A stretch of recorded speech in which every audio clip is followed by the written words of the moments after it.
হামে মৃত্যুর মিছিল কমছেই না। বাংলাদেশে হামের এই পরিস্থিতিকে উচ্চ ঝুঁকিপূর্ণ হিসেবে চিহ্নিত করেছে বিশ্ব স্বাস্থ্য সংস্থা।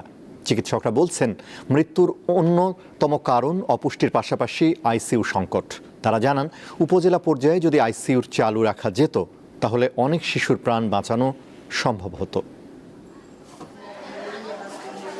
হাম এবং হামের উপসর্গ নিয়ে প্রায় 250 শিশু মারা গেছে, যাদের অধিকাংশই নিউমোনিয়ায় আক্রান্ত। চিকিৎসকরা বলছেন, এদের জন্য প্রয়োজন ছিল আইসিইউ, কিন্তু দেশের সরকারি হাসপাতালগুলোতে শিশুদের জন্য প্রয়োজনীয় আইসিইউ না থাকা এবং থাকলেও তার জন্য পূর্ণাঙ্গ ব্যবস্থা না থাকাই শিশু মৃত্যুর অন্যতম কারণ। এমনই একজন শরীফুল ইসলাম 8 মাসের সন্তানকে রাজধানীর সংক্রামক ব্যাধি হাসপাতালের আইসিইউ বা নিবিড় পরিচর্যা কেন্দ্রে রেখে উদ্বিগ্ন হয়ে পায়চারি করছেন বারান্দায়। পেশায় বাস চালক শরীফুলের বাড়ি মানিকগঞ্জে। জানালেন, সন্তানকে হাসপাতালে ভর্তির ভোগান্তি। মানিকগঞ্জে ভর্তি ছিল প্রাইভেট হসপিটালে। ওইখানে আপনার 11 দিন ছিল। তার পরবর্তীতে জ্বর হওয়ার পরে ওইখান থেকে মুন্না হসপিটালে নিয়েছিলাম। মুন্না হসপিটালে বলছিল যে রুগী এখানে রাখা সম্ভব না, ঢাকাতে নিতে হবে।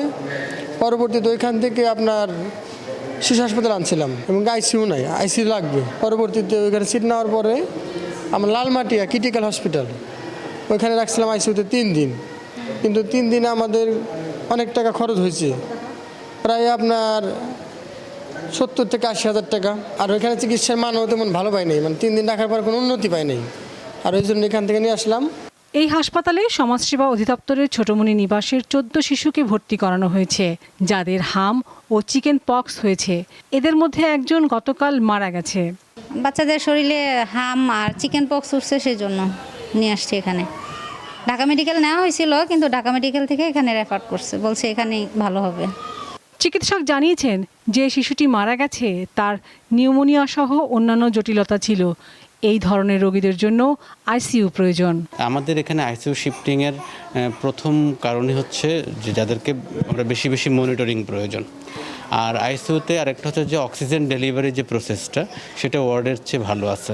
সুতরাং যাদেরকে ওয়ার্ডে অক্সিজেন দিয়ে অক্সিজেনের মাত্রা ঠিক রাখা যাচ্ছে না, তাদেরকে আমরা আইসিইউতে শিফট করি। হাসপাতালের তত্ত্বাবধায়ক বলেন, আইসিইউ থাকলেও নেই পর্যাপ্ত ভেন্টিলেশন, শয্যাসহ জনবল বাড়ানো প্রয়োজন। আইসিইউ সাপোর্টের ভিতরে আপনার ভেন্টিলেটর দরকার হয় এরকম অনেক সময়, যে কৃত্রিম শ্বাস দেওয়ার জন্য, যেটা আমাদের 1 বছরের উপরে বাচ্চাদের আছে, কিন্তু 1 বছরের নিচের বাচ্চাদের জন্য কোনো ভেন্টিলেটর নাই। আমাদের ভেন্টিলেটর লাগবে, একটা হলেও আমরা একটু চালাই নিতে পারতাম। আর কিছু সিস্টার দরকার সাপোর্টের জন্য, কারণ যে সিস্টার আছে ওরা আসলে গত মার্চের 15 তারিখ থেকে এত র্যান্ডম ডিউটি করতেছে, ওদের আসলে কোনো রেস্ট নাই। তিনি জানান, 2021 সালে উপজেলা হাসপাতালগুলোতে 2 শয্যার আইসিইউ করা হয়েছিল। জনবল সংকটে সেগুলো এখন বন্ধ হয়েছে। লাবণী গুহ, দীপ্ত সংবাদ, ঢাকা।